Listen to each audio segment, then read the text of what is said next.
During this war, there was actually a peace deal that was signed between the government and the rebels. The peace deal included integrating RPF soldiers into the official Rwandan military. So, and the other piece was to integrate all the various political parties and the RPF into the government.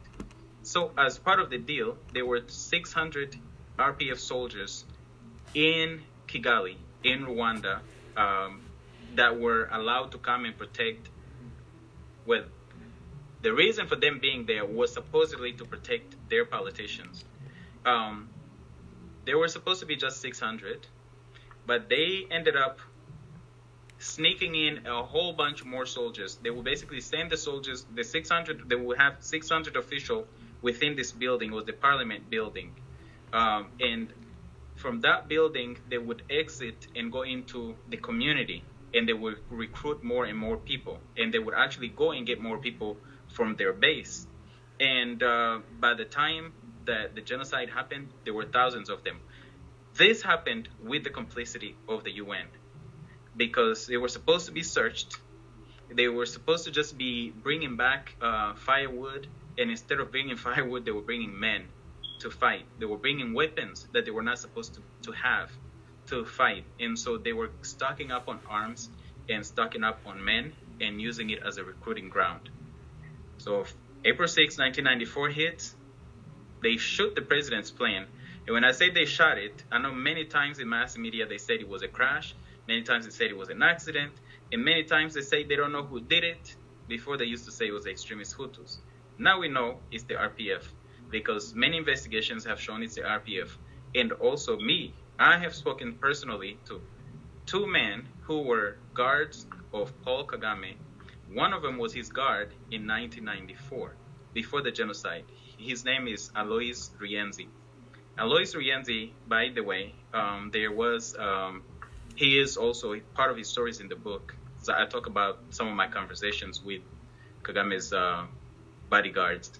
Alois Ruyenzi told me point blank, I was Kagame's bodyguard in a meeting with multiple officials, in RPF officials, in this meeting on March 31st, 1994. During that meeting, one of them, Theonest Lizinde, a colonel, pulled out a map and showed them where to set up the wherever they were gonna take down the plane. Paul Kagame was in the meeting. Some of his assistants, one of his top advisors today, were in it. His number two, General Kayumba Nyamwasa, was in that meeting, and many others. So then he was also there after they shot the plane, and they celebrated. Kagame was watching a soccer game on April 6, 1994. I was watching the soccer game too, Zambia versus Nigeria. And when they heard that the plane had been shot, they celebrated, and then they took off and restarted their war. And not only did the war restart right then when they shot that plane, but that set off the genocide, where extremist Hutus started going house to house, hunting down Tutsis and killing them. I mean, they were killing them with hand weapons, machetes, and clubs. That didn't stop the RPF from continuing their massacres either. They continued massacring in areas that they occupied. And like I said, all of these stories of Tutsis being hunted down, or the other people who were who were fleeing toward the RPF, were also being killed. And there was, especially targeting, especially of Hutu people in areas occupied by the RPF, and they killed them. Many families were wiped out, either by the extremist Hutus in areas that were controlled by the government, or by the extremist Tutsi RPF that killed so many people in areas that they controlled. So that's kind of the background to the genocide. And so there's a 4-year conflict. This peace deal is made with the help of the UN that basically fueled the war into what escalated to be what we call the genocide, right? And so when you, knowing the UN's involvement in that, when you look at the way other stories are told, and I want to come back to your personal story, I just want to get your opinion on this. When you see the way the UN is presented as this sort of peacemaking body and how African countries need the UN to come in and make deals, knowing what you know, what do you think of that? That question is funny, except it's actually really sad, because the UN has failed Africans in many ways and continues to do so today as we speak in that region. So let me talk about the failure in 1994, and I also want to talk about the failure today because it's all connected, and I'll make it quick.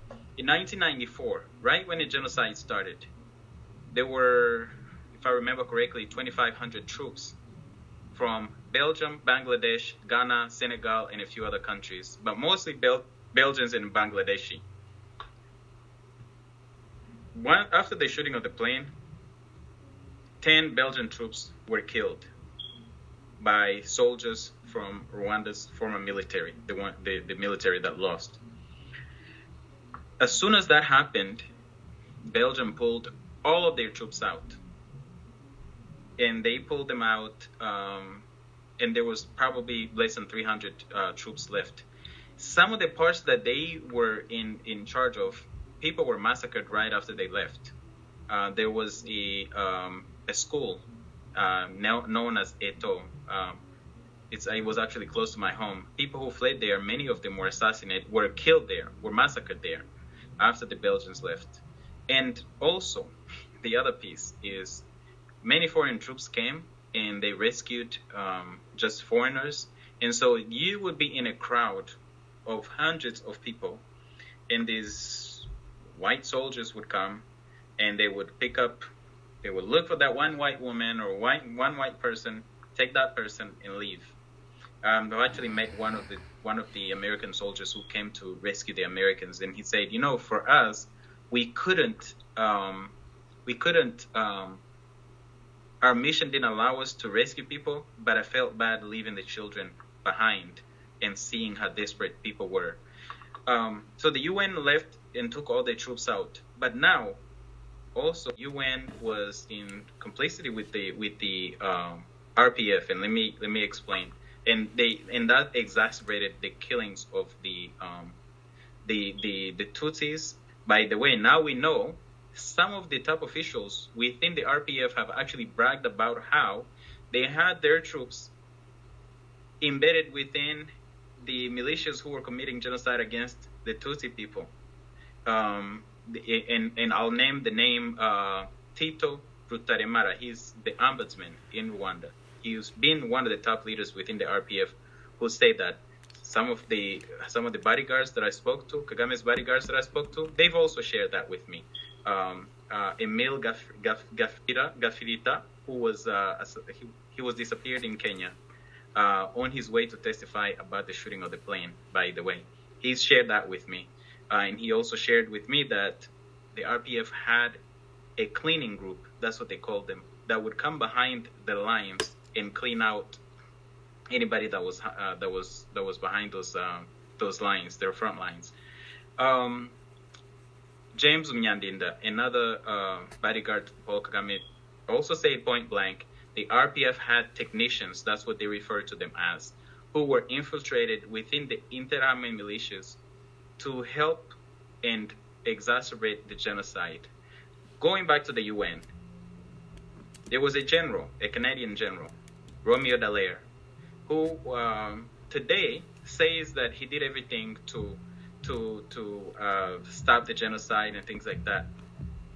But when you look at some of the conversations he had with Kagame, he asked Kagame, it's in his book, he said, will you stop the war and negotiate with the government, which the government was saying, let's negotiate, so that they can stop, the civilian killings can stop. Kagame said no.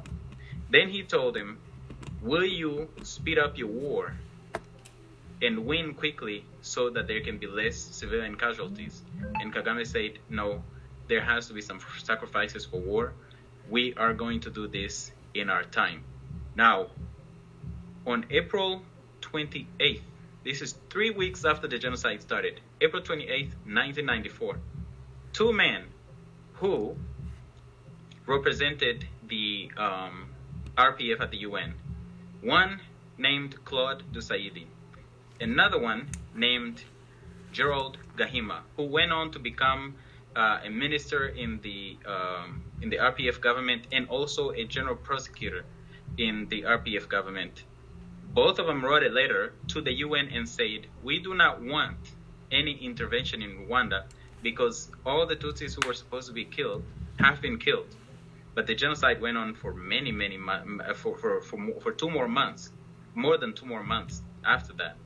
And they said, we don't want troops or anybody intervening in Rwanda. And that was the RPF saying that. However, sorry, I want to get clarity on what you just said. They were saying we don't need to stop this now because all the Tutsis that need to be killed were killed. What does that mean? Well, maybe I misstated when I said that needed to be killed. It was all the Tutsis. There are no Tutsis left. Basically, is essentially what that statement was saying. Okay. But that is not true because there are people who were killed all the way up to June and July of 1994 in that genocide.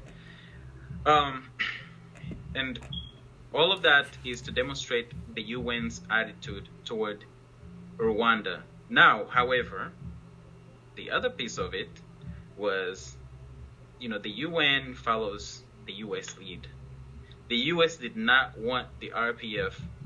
The US supported the RPF, and the UK supported the RPF. The French supported the government. And so what happened was they wanted the RPF, they wanted whatever facilitated the RPF victory, which was do nothing or pay lip service or, pretend you're doing something but really weren't doing anything. So that's what happened with the UN. The failure continues today because after the genocide in Rwanda, more than 2 million people fled into the Congo, and the RPF followed them there and massacred people in those refugee camps and pursued them all the way across the Congo, and has been occupying the Congo for the last 26 years. And the Congo has one of the largest UN peacekeeping missions, and they're not keeping civilians safe. And so the failure of the UN continues in that region. And of course, many times the Congolese people have protested against MONUSCO, is what it's known as. MONUSCO, they've protested against MONUSCO saying, you are not protecting civilians, get out of here. And in some cases, they're abusing civilians. In some cases, some of the members of MONUSCO are actually also looting the resources of the Congo. So I just wanted to make sure that I don't stop at Rwanda only because the failure of the UN in the region continues. The other big failure by the UN is the fact that the UN has not, they set up an international court to, they set up an international court which was supposed to try those who committed crimes, genocide, crimes against humanity, war crimes, and many other crimes during the year of 1994, from January of 1994 to December of 1994. That court has been shut down now, but they still have some remaining cases. That court was set up. They tried only the Hutus for the most part. I'm not sure there were any ethnic Tutsis that were tried in that court, but it was mainly people who were associated with the old former government. None of the crimes of the RPF were tried. They did not even investigate the shooting of the plane. And by the way, in this complicity are also Africans, including people like Kofi Annan, who was in charge of in charge of many departments of the UN that affected Rwanda, including peacekeeping, by the way. That court, when it started to persecute the RPF or to go after RPF crimes, the U.S. requested that they fire the prosecutor, Carla Del Ponte. Carla Del Ponte has spoken about this. A Canadian prosecutor, Louise Arbour, actually shut down some of the investigations, and this is directly from the investigator Michael Horrigan from Australia, who's since passed away, and many others. There has been so many attempts at prosecuting the RPF for crimes they committed within the jurisdiction of the UN court, the ICTR, set up in Tanzania, and so far, not a single prosecution. They actually cooperated with the RPF. One other thing that's in the book, by the way, was the corruption at the court. The RPF was sending spies and also fake witnesses, many of them women, who were sent there, and they were using them basically to prostitute themselves at the court. What they would do was they would give false testimony and they would get paid. The RPF wrote testimonies for them against the people who were being persecuted, and they would give a false testimony. They would take that written statement and then they would pay them money. That story is in the book. On top of that, some of them got to sleep with judges and prosecutors and got even more money. And they got VIP treatment. That's in the book. But this is something that we've known. The UN courts used, Rwanda used false testimony and false witnesses at the UN court to persecute certain people. So at the end of the day, the UN, which was supposed to bring about truth and help Rwanda reconcile, actually basically gave a victor's justice, which was, the RPF won, so we'll persecute everybody that was not in the RPF or against the RPF, but then we'll leave the RPF alone. So the continued failure of the UN continues today. One more, and I'll stop there with the UN failure. I talked about the invasion of the Congo, where the RPF went after Rwandan refugees after the genocide and went and killed those refugees and pursued them all the way across the Congo, occupied the Congo, killed millions of Congolese, not just the RPF, the NRM in Uganda. These are tied. They're tied together. And by the way, they also, claim that they're related to the TPLF in Ethiopia. Now, going back to that failure, the refugee camps were invaded. The UN, in some cases, this is from Masako Yonekawa, I believe is her last name. She worked for the UN. And Masako said, I worked for the UN, and it took me a while to realize that I was complicit in the mistreatment and actually the fate of the refugees who ended up dying because the UN in some cases refused to provide them with food, and they were trying to force them to go back to Rwanda while they were fleeing, and all kinds of things that, evil things that happened to the refugees. Not only that, I believe it was, I can't remember what year, there was a discovery of mass graves in the Congo. When they discovered those mass graves in the Congo, they started an investigation that turned into something that's called the UN Mapping Exercise Report for the Congo, which in that report includes what they refer to as a possible genocide by Rwandan troops against Rwandan Hutu refugees. Yet, in those recommendations was supposed to be a tribunal, an international tribunal, to actually try those crimes. That has not happened. That still is the failure of the UN. And not only is it a failure of the UN toward Rwandans, but it's a failure of the UN toward the people of the Great Lakes region of Africa, and especially people in the Congo. Gosh, this is all so fascinating, and we're getting a lot of comments to that end. You know, we didn't touch very much on your story, so I want to talk a little bit about that. And I want to start it off from this point of every time you heard this, you know, sanitized version of the Rwanda story, what was it like for you to feel that? Or what was it that you would feel? Because, you know, mainstream media tends to dominate the narrative, and then people regurgitate it, whether out of ignorance or intentionally. So what has it been like constantly hearing something that is warped and at best incomplete? Well, thank you for that question, because that actually is how I started sharing my own story. You know, after the genocide and the war, I fled with my mother to the Congo.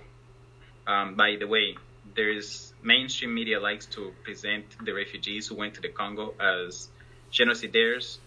Me and my mother actually had to dig our own grave during that genocide. We were made to dig our own grave before they killed us, and luckily people intervened and came and negotiated for us not to be killed. The people who intervened were Hutu people. Many Tutsis who were saved during the genocide were sheltered by Hutu people, including people like Paul Rusesabagina, who sheltered people in the hotel. Which there's also a story by his son about his kidnapping. That's in the book. There's also another story in there of somebody who rescued 800 people or 1,000 people, if I remember correctly. It's also in the book. But how I started sharing my story was I was listening to, I can't remember if it was BBC or CNN. I was in the U.S. already after I had left the Congo and left Africa and came to the U.S. as a refugee. And I heard them translating something that was being said, and I was like, that's not correct. And then I listened to more of it, and I was like, this story is not right. You know, the way they're telling it is very sanitized, but it's also, you know, like the information is just inaccurate. So I then decided, you know, let me see how many more of these. And the more I read, the more I was like, okay, we have just a straight sanitized story, but this is not the complete story. This is not everything. This is missing a lot of things. So I started sharing my story, and one of the things that happened was I remember writing an essay. I wasn't a very good writer in high school, and my teacher was like, no, there's no way this story is correct. You made this up. And at the time, I didn't really have a good understanding of white supremacy. Now I understand, and I get it, that I'm sure if that story was told by a white person, he probably would have believed it. But anyway, I was really disturbed at how this person could come and tell me that my story is not valid. Anyway, it took me years to actually come back to my story, and it wasn't until I got to college and read the story of Frederick Douglass, an American slave, an enslaved African, basically, who was sold into slavery, taken from his family at 7 years old, sold into slavery, freed himself at 21. He had taught himself how to read and write, and he used storytelling as one of the tools to fight against slavery. And when I read his story, I was really inspired. First, I felt really useless. I was like, I've got this story. I'm in college. I've got all of these resources, and all I care about is playing soccer. And this guy has done all of these things, and we're about the same age when he actually freed himself. At the time, I was maybe a year or two younger than, that 21-year-old Frederick Douglass. And that really inspired me to share my story and not be afraid to share it. And then as I started sharing my story, at first people were like, these are just some creative. It was myself and a friend of mine, Angie. And they were like, these are some creative writers. These kids are creative writers at first. then they started like saying, you can't make all this stuff up. And then the more and more I spoke out, the more and more I was invited to speak in more places and share my story. And the more places I went, the more harassment I experienced and the places experienced. There was an attempt to have me censored by the RPF and the embassy in the Rwanda's embassy in the US, and the various agencies belonging to the Rwandan government. So the Rwandan government has an extensive network, by the way, of spies and infiltrators, and also people who work to silence and harass critics. And so there is something called the Rwandan Community Abroad, RCA, or the Rwanda Diaspora. It's in many countries, any country that has an embassy, basically. And it's an extension of the embassy. And they started sending people to harass me. They will go harass the institutions. Organizations belonging to, or that state that they represent survivors of genocide. Some of their members wanted to recruit me and tell me, don't tell your story the way you tell it. Just tell this part. Tell the part about where the Hutus wanted to kill you and they had you digging your grave, or how you fled your house. But don't tell these other parts. Others started coming after me with basically force and harassment and wanting to silence me. The ambassadors and the people, staffers at the embassies and everything would show up at my events, and they would start heckling. And so all of that to say, the more my story got out, the more of this that got out, the more I realized it was really important, not only for it to be out there, but to be consistent, because the story had been completely, excuse my French, bastardized. And today, what we've done with this book is actually put out stories that represent most people in Rwanda would actually recognize themselves in this book, whether they're inside of Rwanda or outside of Rwanda. But that is, it was really upsetting to see how, and it still is today, to see this story misrepresented and to see people's lives erased. And in some cases, living in America, I've seen what Americans and what white people will accept as a standard for themselves and for their children.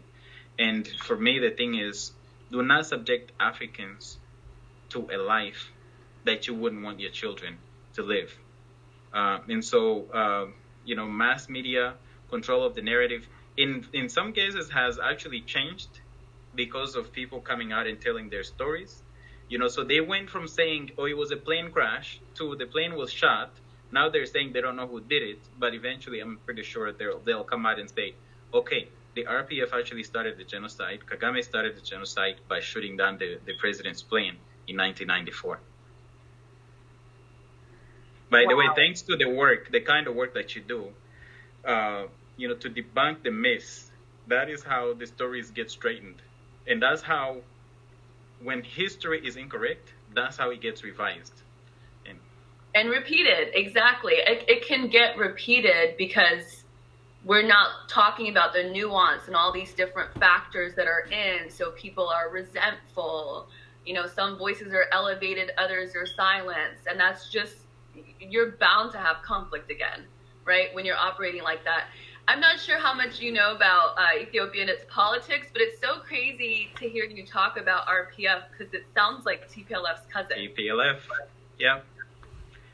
They actually so they're all sponsored by basically the same sponsors: the US, the UK, and much of the European Union.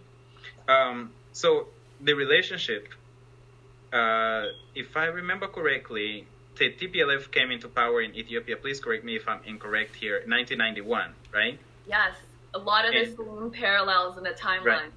Right. Mm-hmm. The NRM came into power in 1986 in Uganda. The RPF came in 1994. The RPF was used to end the NRM to invade the Congo and and bring in other groups into the Congo. I cannot remember the year, but Madeleine Albright actually said that Meles Zenawi of the TPLF, Paul Kagame of the RPF, and Yoweri Museveni of the NRM are the beacon of hope for Africa. And I don't know whose hope they were referring to. It's definitely not Africa's hope. It's not the hundreds of millions of Africans that live in those countries, I mean, in those regions that are represented in that statement. Bill Clinton designated them the visionary leaders in Africa, the new breed of African leadership. When Meles Zenawi when he died in 2018, Susan Rice, who, by the way, I'll come back to that, she wrote a glowing obituary. I think that's what it's called, to Meles Zenawi. This was a brutal dictator who massacred and killed people. The TPLF is the other thing that is parallel with in terms of the NRM and the RPF. It's a minority and ethnic based, and they basically privilege ethnicity, and they're also minorities, and they run the majority with an iron fist, with just like horrible atrocities. And so those are parallels with those three: the NRM, the RPF, the TPLF. The supporters are the same. When it comes to cover up, all three of the leaders should have been, and should be today tried at all of these international tribunals for war crimes and genocide in many cases. And guess what? The U.S. Has blocked the investigations. Even the release of that UN mapping report was blocked. We had to put up a campaign to have the reports released. Susan Rice is known to have performed some work for Paul Kagame as his lobbyist. And so basically they are tied not only in terms of how they operate, their background being very ethnic based and kind of almost like, how can I put it? Like apartheid-like way of running countries, the massacres that they've committed, but also in who supports them, who sponsors them, who's given them money, weapons, military training, diplomatic backing, and political support. Yeah, I remember when we talked on the phone and we started to connect all these dots, and I've talked to other folks actually from the Congo too, that, we started to connect the dots and realize this is a part of the same family. So we know that's what it is about the Congo. What do you think it is about all the interference in Rwanda? Is it just a tool to get to the Congo, or are there other resources or other motivations? I'm glad we got to that. For the most part, it's the plundering of the Congo. And if I can maybe simplify it, I would like to use in the spirit of Pan-Africanism, I would like to use the example of slavery, the slave trade of our African sisters and brothers to the Americas. During slavery, there were multiple things that made it happen. The trade. One was you had to have the corporations that were trading us the resources. The human beings were the resources. You had to have the politicians in the legal system to legalize the trade of human beings. You definitely had to have transportation, and you also had to have local players in some cases. What we have with Kagame and Museveni and Kabila of the Congo, who is no longer president there, is those are the local merchants, those are the local slave traders of yesterday. And so what it is in Rwanda, the interest in Rwanda is the mercenary. that is, the West mercenary in the Congo that goes out there, kills, steals, robs, and also facilitates and makes it easy for these multinationals to get in there and continue the plunder.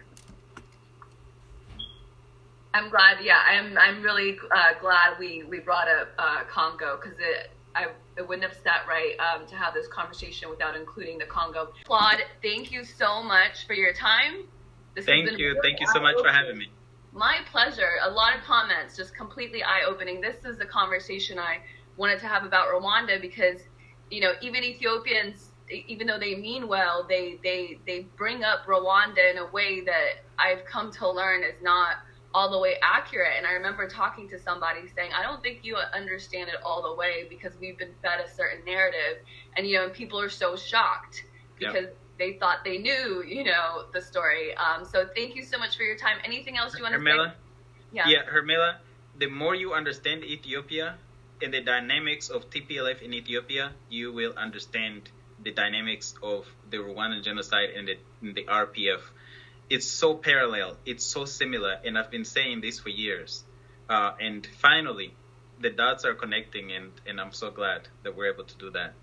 What is there any way that we can go about this that you think will prevent something like this happening? Is it just having these more nuanced stories about the context? Because somebody did ask that in the comment section. Yeah, I think it's important to give a voice to especially to the people who live these stories, to tell their stories and tell their stories freely without intimidation and censorship. That way, the world is informed. And the more the world is informed, the more it's normalized. Like, real stories should be normalized, not the fabricated official narratives. Absolutely. We'll end on that. Thank you so much. Survivors Uncensored on Amazon.com. Check it out. Please consider purchasing. Claude, thank you so much. Thank you. Appreciate your time.